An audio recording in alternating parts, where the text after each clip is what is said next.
Welcome back, everybody. This is Michael, KE4EST. And I'm going to make a little short video here just to finish up this, going over this Paco, the Paco Model C-20. So, you watched the first video, went through getting it and what's inside it and going through it. Second video, I showed everything I did to it.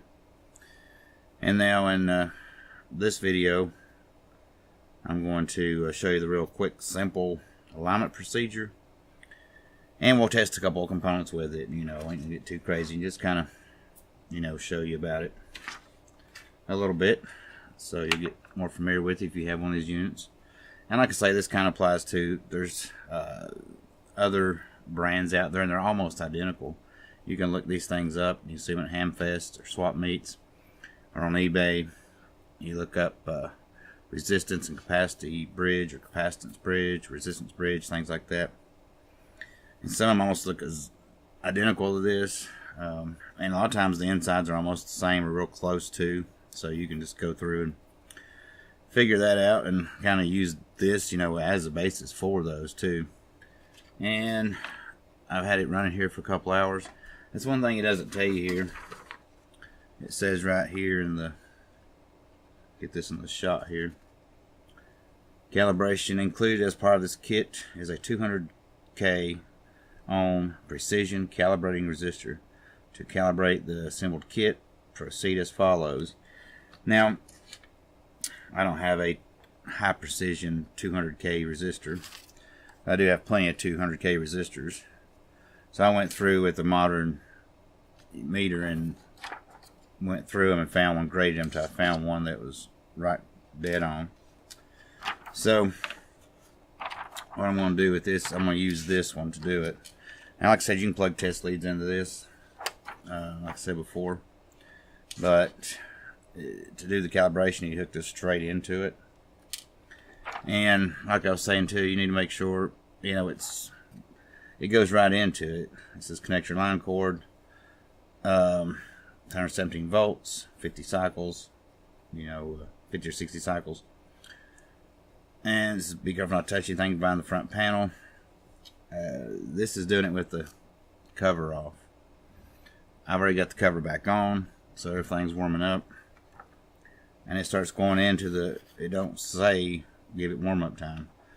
And some of these don't tell you that, some of them will tell you that. As a general rule, you need to have these things, this tube type stuff, plug it in, you know, and when it's brand new, of course, or not brand new, but you just got it restored and got it going, bring it up slowly. You always need to have you a isolation transformer and a variac.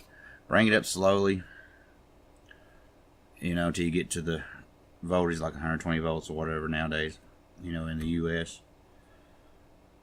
And let it set and, you know, go off, do something else, whatever. Let it sit there for a couple hours and come up to good temperature, because I can already feel, you know, feel the top of this case.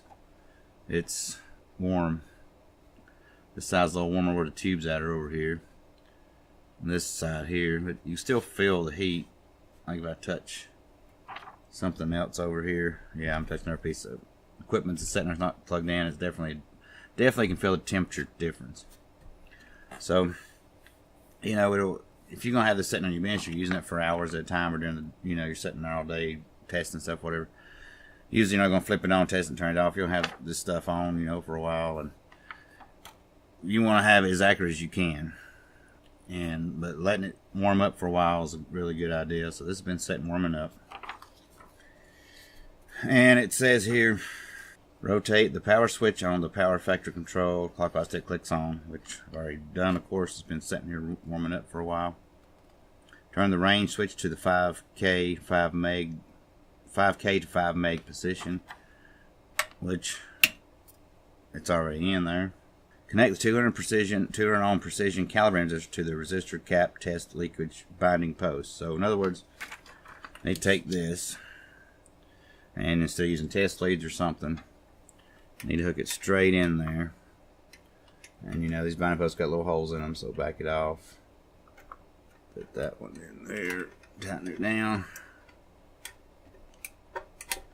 when you're doing this here, of course, I'll say again, make sure you got it over here, not down here, of course, and this voltage is at 0. If you got this voltage cranked up and this is down in one of these leakage settings, you can really zap yourself really bad and even kill yourself. So be very careful with this. Okay. Then we're going to put the resistor in there. Now,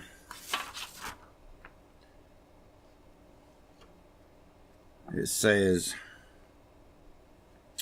rotate the main dial until a null indication appears on the balance indicator eye tube at the top right hand of the front panel. A null is indicated by the maximum shadow angle or the widest opening of the eye and shows that the component connected to the test terminals has been brought into balance with the internal bridge circuitry. So in other words, we're going to take this, and you see that? Okay, you can see it there. We're going to bring this in, and we're going to find that. We're on the 5K to 5 meg scale, which is very outside here. So here's 200K, 300K, 400K, 150. So 200K is right here.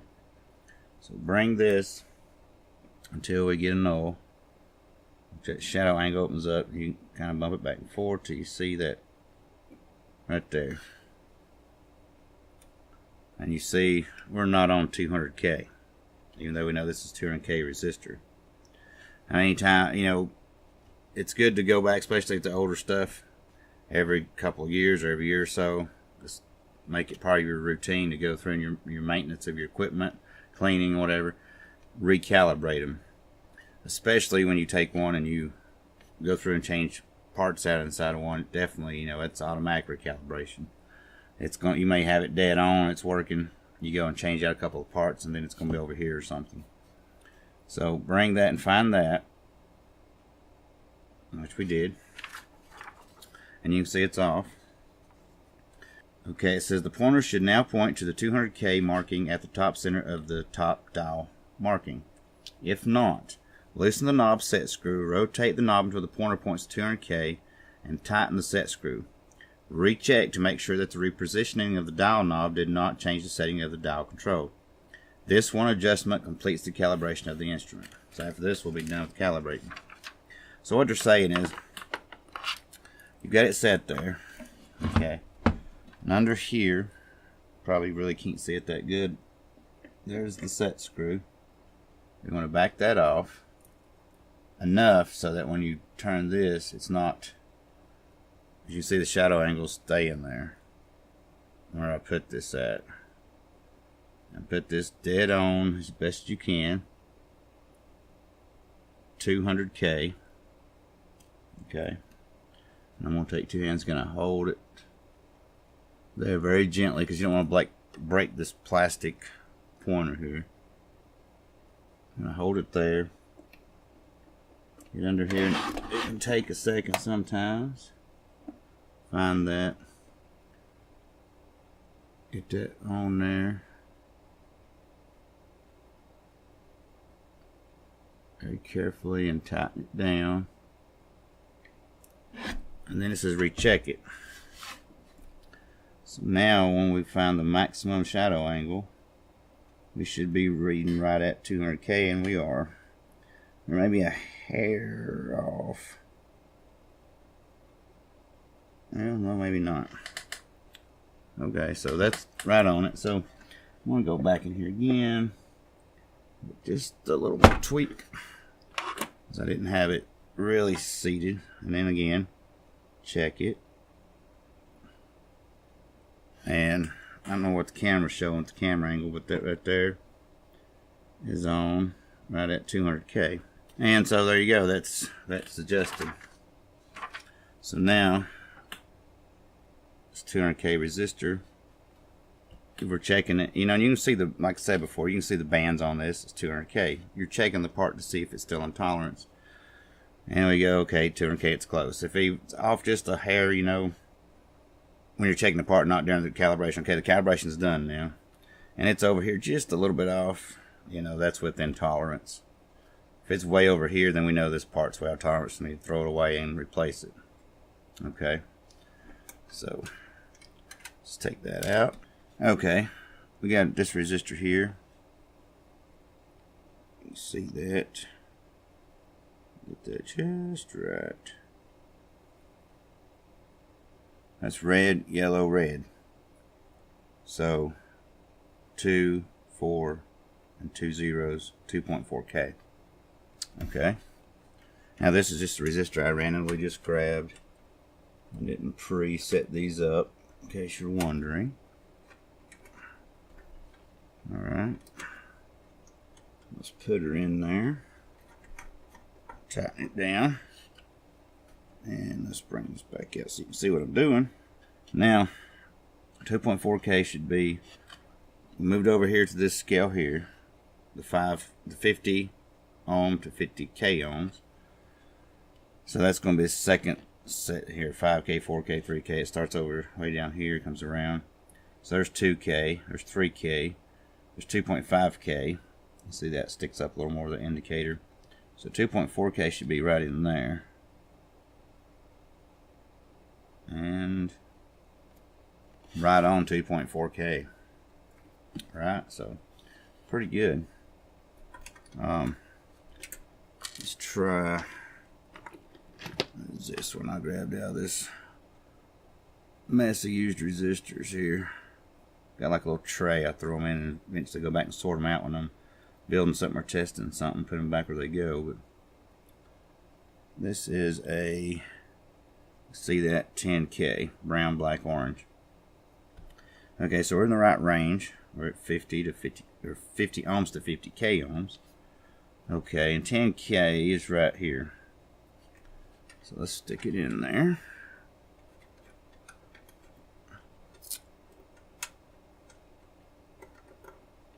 And see if this resistor needs to be kept or thrown away.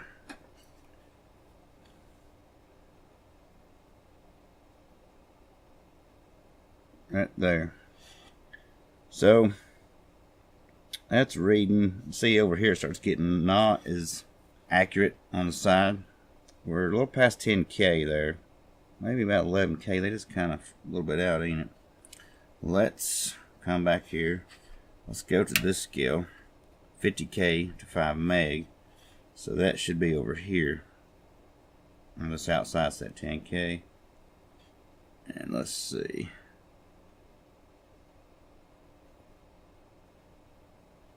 Yeah, that's right on it there. So that one's not bad. Now let's test out capacitors. Let's start off with this capacitor here. This one came out of it. This was that 8 microfarad filter capacitor that was in this unit. So let's use the unit itself to test the capacitor that it came with. So what I'm going to do for that though is use some test leads. A lot easier to work with. Now this is electrolytic capacitor, so make sure when you do electrolytics that you follow, just like you put it in the circuit, you follow your polarity. So the positive side's over there, so we'll clip the negative end over here and the positive end right there.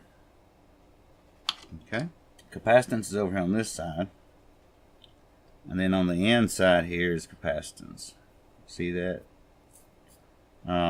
So now this yellow here is your high resistance scale or your high capacitance scale, like 2 to 200 mega ohms and 20 to 2000 microfarad. And this is 8 microfarad, so we'll come all the way over to here. Alright.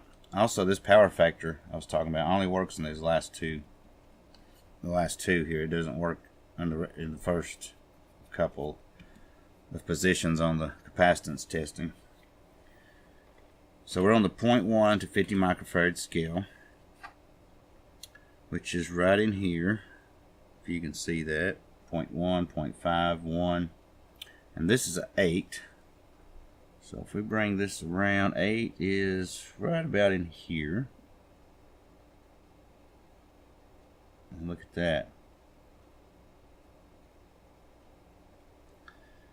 We're at about 14 microfarads. So, wow, that's really crept up there, hasn't it? And then you take your power factor, and you see we can open it up more. until you find the maximum opening there, and we're at 5%, so that's good on that. But it has really jumped up there, hasn't it? It's more about 14 microfarad. Now also on these,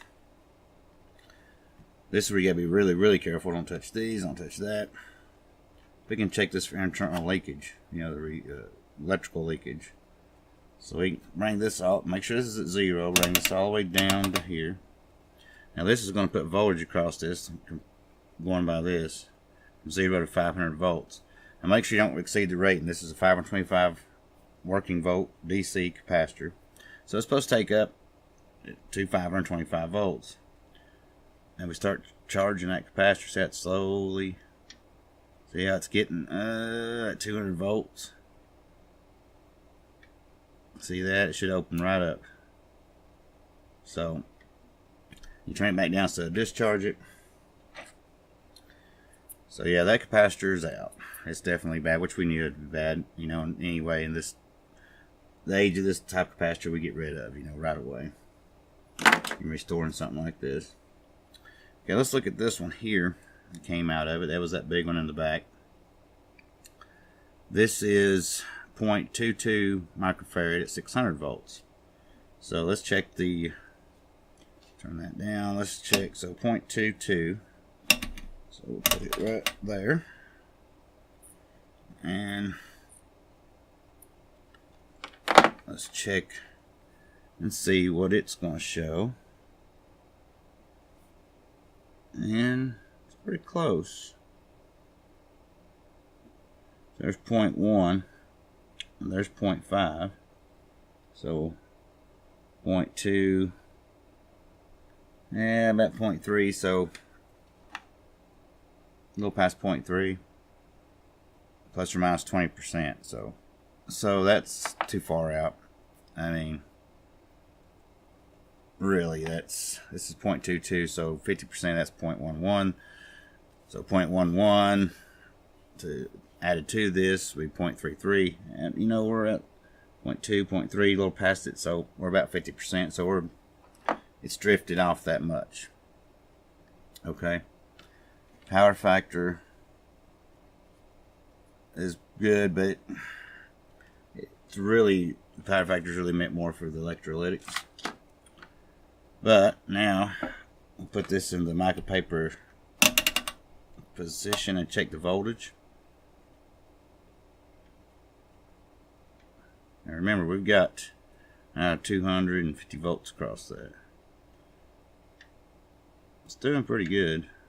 Oh, it's a little, well,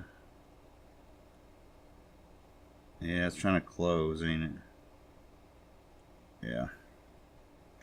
So it ain't quite making the 600, and it's far off tolerance, so get rid of it. But anyway, let's see if I've got, well, I know I do, but let's see if I had one laying here. This will be interesting. Here's one I pulled out of where somebody else tried to restore, and I didn't like it. I had to go back and redo another one. Kind of go over it again where the guy tried to fix it himself. So I pulled this out of there. It's a 47 microfarad, 450 volt. But it's some off-brand capacitor. Okay, it's not that old. Let's get set up here. We don't want to. That's set there. Alright, let's. First of all, it's 47 microfarad, so we put it here. So we're on the yellow scale. So there's 40. You can see that. I was trying to keep the light away so we can see the eye good here, but I think you can see that. There's 40, 45, 50. Okay, so bring it up and see what we've got here. And I've not tested this one before, so I'm just curious. We are reading a little past 40. Alright, now let's check the power factor, which is good, which it should be for a modern capacitor. I mean, I can't, it's closing if I go higher. See that? So we're really good there. Now, let's go down to here. Look at that, look at that.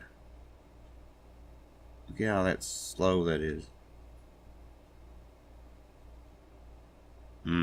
Yeah, see that?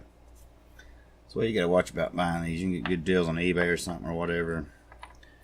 You need to get good capacitors, good, you know, known name brand from, you know, reputable source like DigiKey, Mauser, places like that. Antique Electronic Supply. That they're just, yeah. Let me see before I end this video. This one is 0.47, and let's just always make sure it's on 0. I can put this back over here before I even really touch these. This is a brand new one that I've graded the end of it, like I was talking about before, which was the full side that I had in a pack over there. Alright, so let's see here.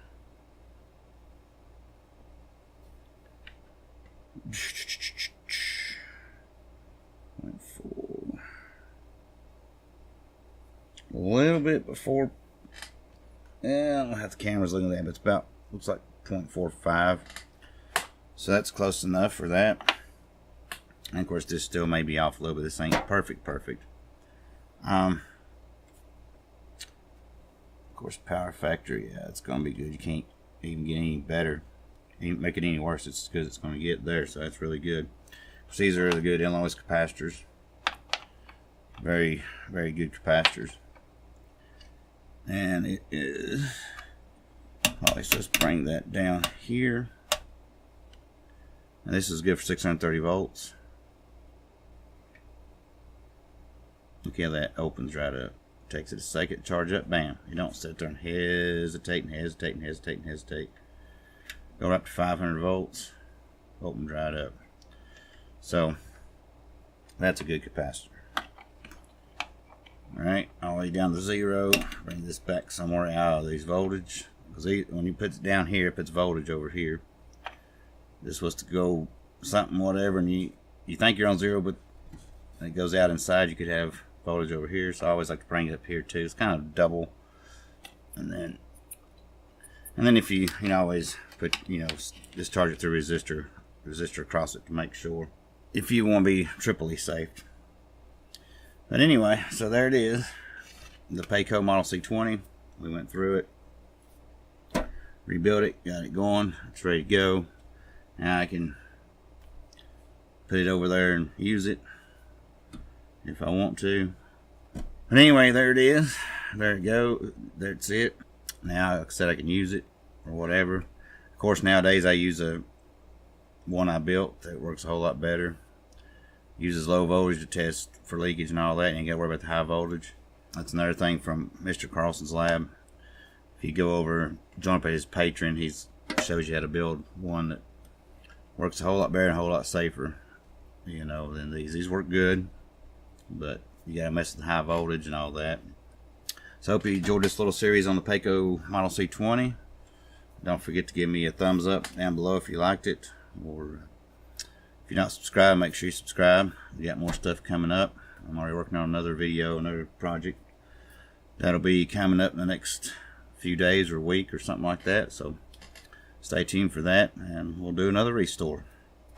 Until then, this is Michael, KE4EST 73.